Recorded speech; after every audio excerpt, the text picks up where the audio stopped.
عيدي أسمعي ليلي نشيدي واملئ قلبي سرورا وله اللحن أعيدي وله اللحن بسم الله الرحمن الرحيم الحمد لله رب العالمين والصلاة والسلام على رسوله النبي الأمي الهادي الكريم وعلى آله وأصحابه وأزواجه وذرياته وأهل بيته أجمعين أما بعد أعوذ بالله من الشيطان الرجيم بسم الله الرحمن الرحيم اليوم أكملت لكم دينكم وأتممت عليكم نعمتي ورضيت لكم الإسلام دينا صدق الله العلي العظيم وقال النبي صلى الله عليه وسلم كل بدعة ضلالة وكل ضلالة في النار او كما قال علیہ الصلاۃ والسلام۔ محترم دینی ملی بھائیوں، یہ مذہب اسلام بڑا عمدہ اور پختہ اور بڑا اصولی مذہب ہے۔ اس کا سارا حکم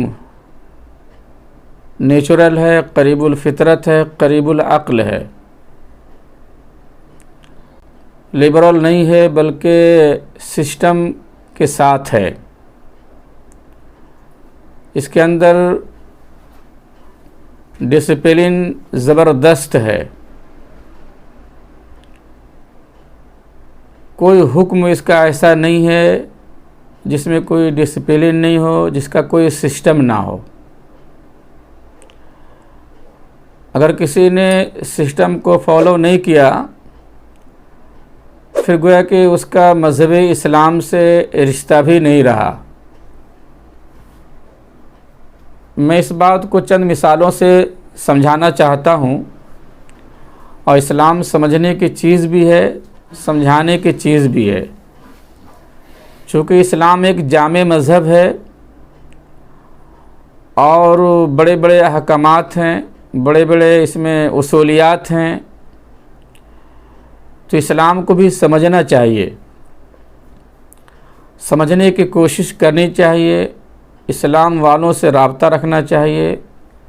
ایمان سیکھنے کی چیز ہے، ایمان جاننے کی چیز ہے، ایمان محنت کرنے کی چیز ہے۔ بے محنت کے، بغیر مجاہدے کے نہ اسلام آئے گا نہ ایمان بنے گا۔ تو ہمارا اسلام بھی سیکھنے کو دعوت دیتا ہے، اور ایمان بھی اس بات کا متقاضی ہے کہ اس کو جانا جائے اور ایمان پہ محنت کی جائے۔ میرے محترم بزرگوں، دوستو، اسلام کس سسٹم کے ساتھ چل رہا ہے اس پر آپ غور کر لیجئے۔ آپ صرف عبادت کا نام اسلام نہیں ہے، ریاضت کا نام اسلام نہیں ہے، تہجد کا نام اسلام نہیں ہے، نماز پڑھ لینے کا نام اسلام نہیں ہے، حج کر لینے کا نام اسلام نہیں ہے۔ یہ سب اسلام کا ایک ایک حصہ ہے، یہ سب اسلام کا ایک ایک پارٹ ہے، مکمل اسلام نہیں ہے۔ اور یہ جو اسلام کا حصہ ہے اس کو بھی کیسے ادا کرنا ہے، کس وقت ادا کرنا ہے، کس سسٹم کے ساتھ ادا کرنا ہے، اس کو بھی جاننے کی ضرورت ہے۔ آج ہمارا علم جو ہے بہت ہی کمزور ہے، اور ہماری کوشش بھی بہت کمزور ہے۔ حالانکہ ہماری کوشش ہونی چاہیے کہ جس مذہب کے ہم فالو کرنے والے ہیں، جس مذہب کو ہم ماننے والے ہیں، اس کو گہرائی سے جانیں۔ تو میں چند مثال دیتا ہوں جس سے بات واضح ہو جائے گی کہ اسلام میں کس سسٹم کے ساتھ قائم ہے، دائم ہے، اور یہ اسلام اپنے اندر کتنا زبردست ڈسپلن رکھتا ہے۔ آپ دیکھ لیجئے کہ ابھی ایام میں جو ذی الحجہ کے ایام میں تکبیر تشریق پڑھی گئی، 9 ذی الحجہ سے لے کے 13ویں ذی الحجہ کی عصر کی نماز تک پڑھی گئی، اور اس میں جو کلمات پڑھے گئے بڑے روحانی کلمات ہیں، بڑے ایمانی کلمات ہیں۔ اللہ اکبر، اللہ اکبر، لا الہ الا اللہ، واللہ اکبر، اللہ اکبر وللہ الحمد۔ کتنا عمدہ یہ کلمہ ہے، گویا کہ بہت ہی ایمانی انقلابی ایک طرح کا یہ نعرہ ہے۔ لیکن اگر کوئی 13ویں ذی الحجہ سے آگے بڑھا کے عصر کے بجائے مغرب میں پڑھ دے، 14ویں ذی الحجہ تک لے جائے، یا اس کو معمول بہ بنا لے، تو ہر آدمی ایک دوسرے کو ٹوکے گا کہ بھائی میں، اور ہر آدمی دوسرے کو روکنے کی کوشش کرے گا۔ مفتیان کرام بھی فتوے صادر کر دیں گے کہ بھائی میرے یہ جائز نہیں ہے۔ 13ویں ذی الحجہ کی عصر ہی تک یہ کلمات پڑھے جائیں گے، تکبیر تشریق پڑھی جائے گی۔ پڑھنے والا کو یہ کہے کہ بھائی میرے یہ کون سا کلمہ غلط ہے، تکبیری تو ہے، تشریقی تو ہے، اللہ کا نام ہی تو بلند ہو رہا ہے، اللہ کی بڑائی کی جا رہی ہے، اللہ کی حمد و ثنا ہو رہی ہے۔ اگر ہم اس کو اور دن بھی بڑھاتے جائیں گے یا ہر نمازوں کے بعد معمول بنا لیں تو کیا مذائقہ ہے؟ تو اب یہ بتائیے کہ یہ جائز ہے کہ نہیں ہے؟ اس ظاہر سی بات ہے کہ ہر آدمی، مفتی تو بعد میں کہیں گے، مسجد کا ایک ایک مقتدی کہہ دے گا کہ بھائی میری یہ جائز نہیں ہے، ناجائز ہے، چونکہ آپ نے سسٹم کے خلاف کر دیا۔ اس کا جو سسٹم ہے اور اس کا جو معمول ہے وہ 13ویں ذی الحجہ کے عصر ہی تک ہے، چاہے کلمہ بہت اعلیٰ ہے، عرفہ ہے، اعظم ہے، چاہے اس کے ذریعے سے اللہ کی بڑائی کا اعلان کیا جا رہا ہے، لیکن آپ کو سسٹم کے ساتھ چلنا پڑے گا۔ اللہ اکبر، اللہ اکبر، لا الہ الا اللہ، واللہ اکبر، اللہ اکبر وللہ الحمد۔ کب سے شروع کرنا ہے، کب تک پڑھنا ہے اور کیسے پڑھنا ہے، ایک سسٹم کے ساتھ ہے، اندازہ لگا لیجئے۔ چلیے ایک اور چند مثال اور دیتے ہیں۔ درود شریف پڑھنا کتنی فضیلت ہے، بہت فضیلت آئی ہے۔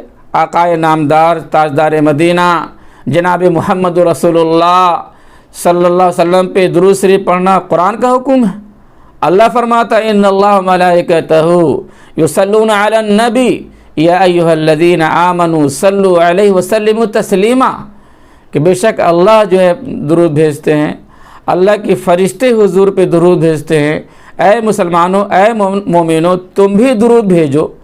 گویا کتنی فضیلت ہے، اللہ درود بھیج رہا ہے، اللہ کے فرشتے درود بھیجتے ہیں محمد سلام پہ، اور حکم ہے مسلمانوں سے، مومنوں سے کہ تم بھی درود بھیجو۔ کتنی تاکید ہے، کتنی فضیلت ہے، درود پڑھنے کے کتنے کیسے کیسے فضائل ہیں، کیسے کیسے برکات ہیں، اس میں کتنے ثواب ہیں، جی کتنے ثواب ہیں۔ لیکن اس کے باوجود بھی نماز کے اندر 4 رکعت والی جو ہے نماز ہے، 2 رکعت پہ اس کو اتحیات پڑھ کے اٹھنا ہے، 2 رکعت پہ اتحیات پڑھ کے اس کو اٹھنا ہے، لیکن اتحیات کے بجائے درود شریف شروع کر دیتا ہے، درود شریف شروع کر دیتا ہے، اللہم صلی پڑھتا ہے۔ اور ظاہر سی بات ہے جب درود شریف پڑھے گا تو بڑے بڑے مفتیان یہ فتویٰ دیں گے کہ بھائی تم نے درود شریف پڑھ دیا ہے، تم نے غلطی کی ہے، تم سے جو خطا سرزد ہوئی ہے، تمہارے نماز کے اندر ایک سہو ہو گیا ہے، تو سجدہ سہو کرنا پڑے گا۔ اللہ اکبر، درود شریف پڑھنا گویا کہ سہو ہے۔ ہاں، سہو اس معنی کر ہے کہ حضور پاک علیہ الصلوۃ والسلام نے، اور یہاں پر یہ تعلیم نہیں دی ہے، یہاں پر تعلیم یہ ہے، یہاں پر سسٹم یہ ہے کہ اتحیات پڑھ کر کے 3ری رکعت کے لیے کھڑا ہو جانا ہے، اور آپ نے درود شریف شروع کر دیا۔ اور سب سے بڑی بات تو یہ ہے محترم کہ صرف اگر اللہم صلی کہہ کے اگر آپ رہ جاتے تو شاید سجدہ سہو نہیں ہوتا۔ آپ نے اگر محمد تک پڑھ لیا، آپ نے اللہم صلی علی محمد تک کہہ لیا، تب سجدہ سہو واجب ہوتا ہے۔ اللہ اکبر، محمد کا نام لینا گویا کہ نماز کے اندر سہو مانا جا رہا ہے، غلطی مانی جا رہی ہے۔ اگر کوئی نمازی اللہم صلی علی محمد کہہ دیتا ہے، ان سے سجدہ سہو کرایا جا رہا ہے، ان کی بھول مانی جا رہی ہے، ان کی اس عمل کو نسیان قرار دیا جا رہا ہے، سہو عظیم قرار دیا جا رہا ہے۔ نماز کو پورا کرنے کے لیے سجدہ سہو کرنا پڑے گا، اگر کوئی سجدہ سہو نہ کرے تو ان کی نماز نہیں ہوگی، نماز میں فساد برپا ہو جائے گا۔ کون سی غلطی کی اس نے؟ کیا خطا ہوئی ہے؟ کیا سرزد ہوئی ہے؟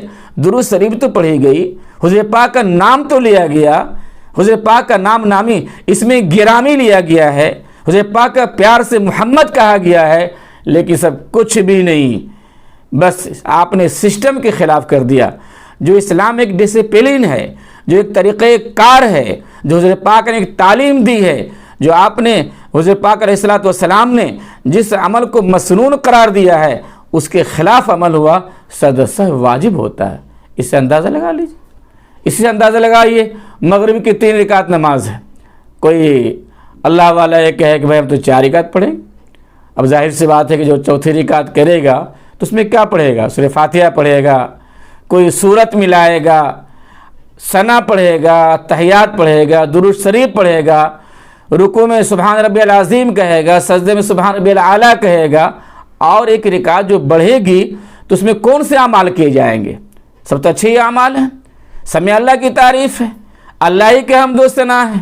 ایک رکعت اس نے اضافہ کیا ہے، کمی نہیں کی ہے، ایک رکعت اضافہ کیا ہے، لیکن بڑے بڑے مفتیان، بڑے بڑے محدث، اسلام کے بڑے بڑے اسکالر یہ فتویٰ دیں گے کہ اسلام کا باغی ہے، انہوں نے نماز کو بگاڑی ہے۔ حضور پاک نے تو 3 رکعت فرض کیا تھا مغرب میں، یہ 4 رکعت گویا کہ بنا دیا ہے، گویا کہ اسلام کا یہ دشمن ہے۔ نماز کو انہوں نے گویا کہ اپنی طرف سے اضافہ کر دیا ہے، ایک رکعت کو اس نے بڑھا دیا ہے، اس لیے اس کا بڑھانا جائز نہیں ہے، جائز نہیں ہے، بلکہ اگر وہ مصر رہا اس عمل پہ تو شاید کفر کا فتویٰ لگ جائے گا۔ غور کر رہے ہیں آپ؟ کیا اسلام ہے؟ کتنا اس کے اندر سسٹم ہے؟ اسی بات کو سمجھنا ہے میرے محترم بزرگ دوستو۔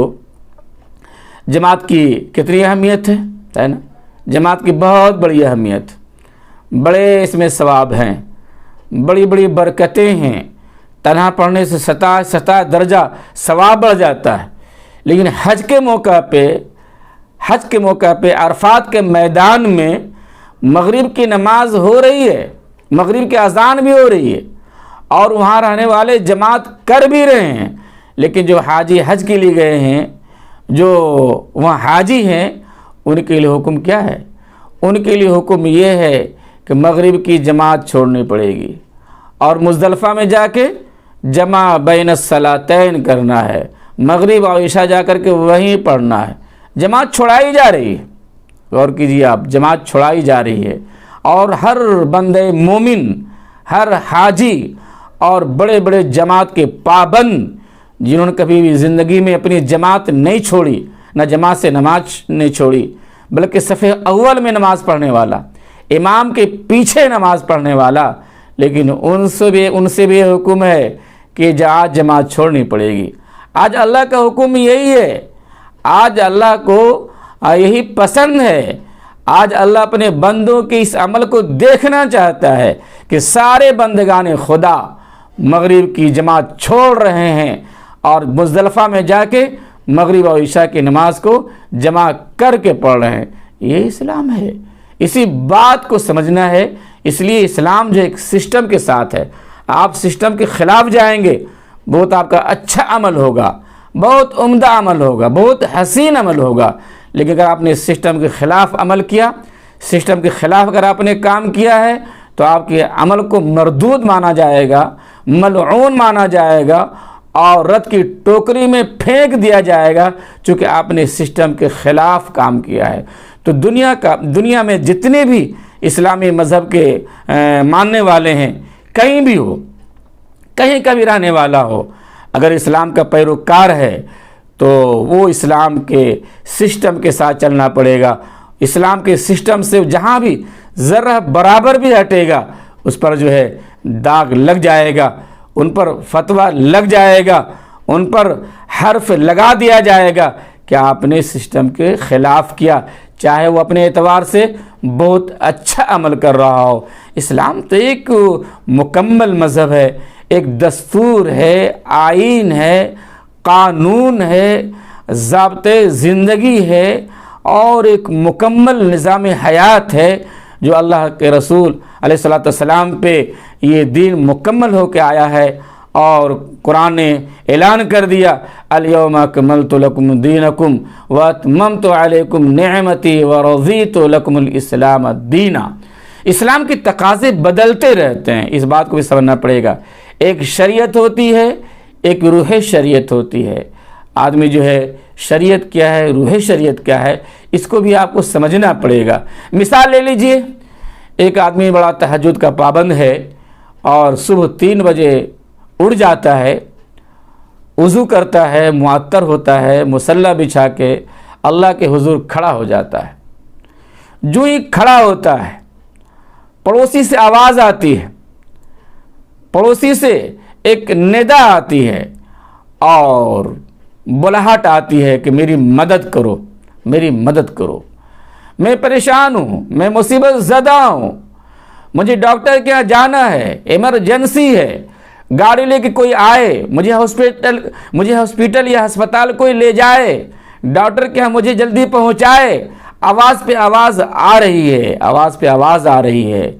اب یہ تہجد پڑھنے والا شخص اگر اس آواز کی پرواہ نہیں کرتا ہے، اس پر کان نہیں دھرتا ہے، کوئی دھیان نہیں دیتا ہے اور پریشان حال کی کوئی خبر نہیں لیتا ہے اور تہجد میں لگا رہتا ہے، بلا شبہ بلا ریب اس سے پہلے تہجد کا ثواب مل رہا تھا۔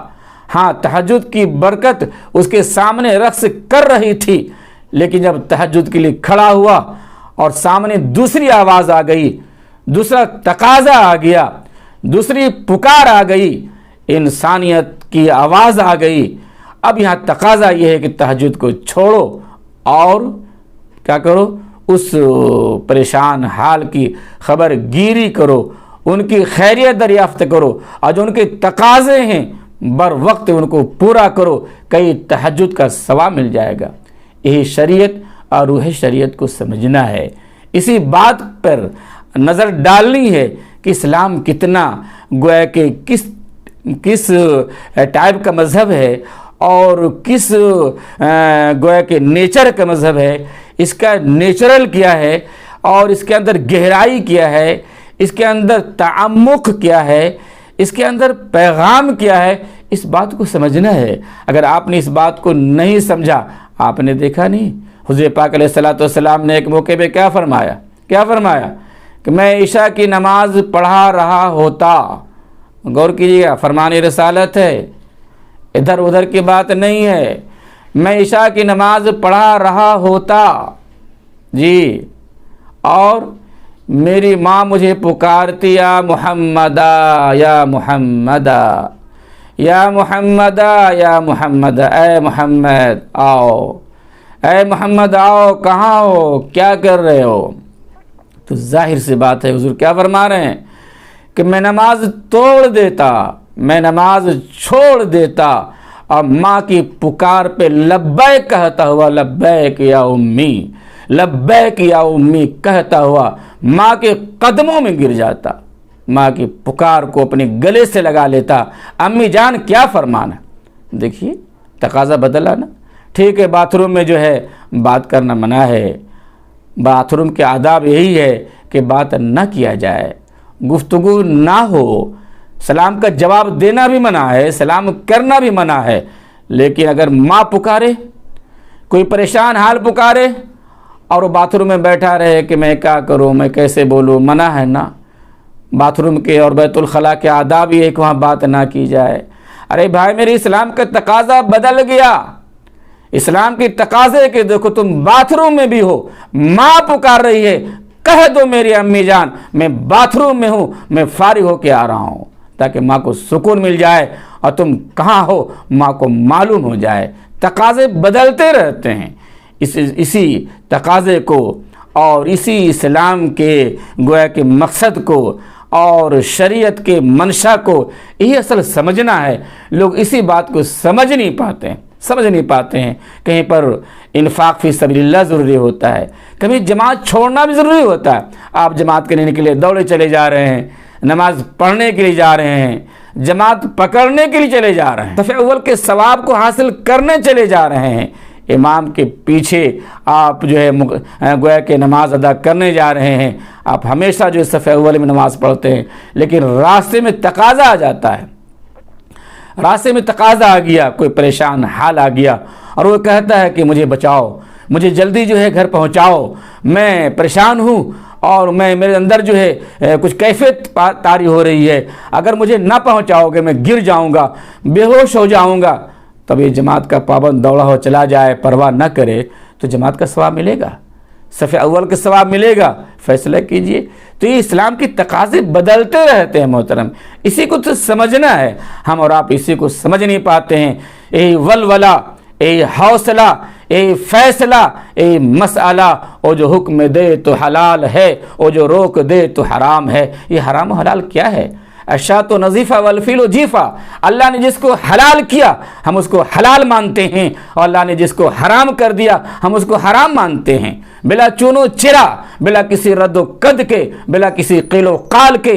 اللہ نے جو حکم دیا ہم اس حکم کے آگے سر تسلیم خم کرتے ہیں، ہم کچھ بھی نہیں جانتے ہیں کہ کیا ہے۔ ہم نے دیکھا نہیں عبداللہ بن مسعود رضی اللہ تعالی عنہ حضور پاک نماز پڑھا رہے، خطبہ دے رہے ہیں، جمعہ کا خطبہ ہے، اور کیا فرما رہے ہیں؟ اے لوگو بیٹھ جاؤ، بیٹھ جاؤ۔ چونکہ حضور پاک کے دیدار کے لیے سب لوگ خواہش مند رہتے تھے، کھڑے ہو کے دیکھنا چاہتے تھے، حضور پاک پہ ایک نظر پڑ جائے، کام بن جائے اور ہمارا مسئلہ حل ہو جائے۔ سب چاہتے تھے کہ حضور پاک کو ایک نظر دیکھیں، چہرے انور پہ ہماری نظر جائے، نظر پڑے۔ تو صحابہ کرام کچھ لوگ کھڑے ہو کے، دور دراز والے کھڑے ہو جاتے تھے، دیکھنا چاہتے تھے۔ تو حضور پاک فرماتے بیٹھ جاؤ، بیٹھ جاؤ، میری آواز چلی جائے گی، بیٹھ جاؤ۔ اللہ اکبر۔ عبداللہ بن مسعود رضی اللہ تعالیٰ عنہ مسجد نہیں پہنچے، راستے میں ہیں، ان کے کان میں آواز پڑتی ہے کہ حضور فرما رہے ہیں بیٹھ جاؤ۔ اللہ اکبر۔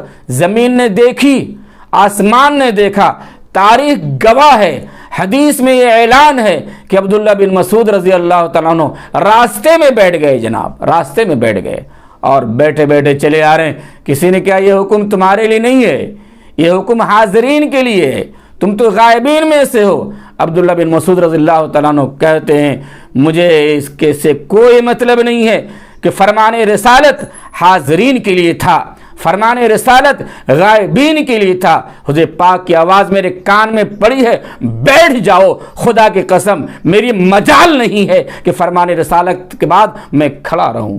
یہ ہے میری مجال نہیں کہ فرمان رسالت کے بعد اب میں کھڑا رہوں۔ کان میں آواز پڑی بیٹھ جاؤ، میں بیٹھ گیا۔ یہ ہے نا۔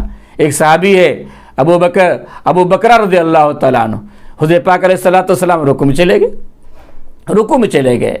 ابھی آپ مسجد آ ہی رہے تھے، دروازے ہی پہ پہنچے تھے، انہوں نے کیا دیکھا کہ جب حضور پاک وہاں رکوع میں چلے گئے ہیں، وہاں تک پہنچتے پہنچتے حضور پاک علیہ الصلوۃ والسلام رکوع سے اٹھ جائیں گے، انہوں نے کیا کیا کہ راستے ہی میں رکوع میں چلے گئے، راستے میں رکوع میں چلے گئے، اور رکوع سے جو ہے وہ جماعت میں مل گئے اور نماز پوری کر لی۔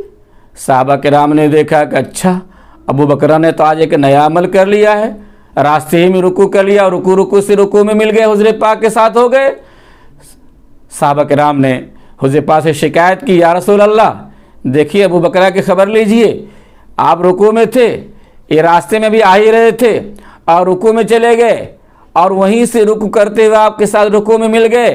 حضور پاک تبسم فرماتے ہیں، آپ اللہ رحمت للعالمین تھے، بہت زیادہ غصہ نہیں ہوتے تھے، بڑی نرمی سے، بڑی محبت سے، بڑے پیار سے سمجھاتے تھے۔ یہ نہیں فرمایا کہ تم نے بہت بڑا گناہ کیا، صرف یہ فرماتے ہیں کہ ابو بکر جب جو ہے تم جب صف میں آ جاؤ اور بالکل قریب ہو جاؤ تب نیت باندھ کر کے امام کے ساتھ ہو جاؤ، اب یہ نہیں کہ تم جو ہے راستے ہی میں رکوع باندھ لو۔ میرے محترم بزرگ دوستو، میری ان گزارشات کا مطلب یہ ہے کہ اسلام جو ہے اصل ماننے کا نام ہے، جی ماننے کا نام ہے، اللہ کے حکم پہ اپنے آپ کو مٹنے کا نام ہے۔ اللہ کا حکم کیا ہے، اس حکم کے پیچھے منشا کیا ہے؟ اپنی مرضی، اپنی خواہش، اپنا نفس، ایک کچھ بھی نہیں ہے۔ اپنی مرضی کو اللہ کے مرضی پہ قربان کر دینا، اپنی خواہش کو اللہ کے حکم کے آگے گویا کہ مٹا دینا، اپنی مرضیات پہ گویا کہ چھری چلا دینا، اللہ کے حکم کے آگے سب کچھ قربان کر دینا، اصل یہی شریعت ہے، یہی دین ہے، یہی ایمان ہے جو ہم لوگ نہیں سمجھ پاتے ہیں۔ اس بات کو سمجھنا ہے۔ اللہ اور آپ کو ان باتوں کو غور کرنے کی توفیق دے، اور ان باتوں کے پیچھے جو مسائل ہیں، ان باتوں کے پیچھے جو راز ہیں، ان باتوں کے پیچھے جو حکمت ہیں، وہاں تک پہنچنے کا اللہ توفیق دے۔ وما علینا الا البلاغ۔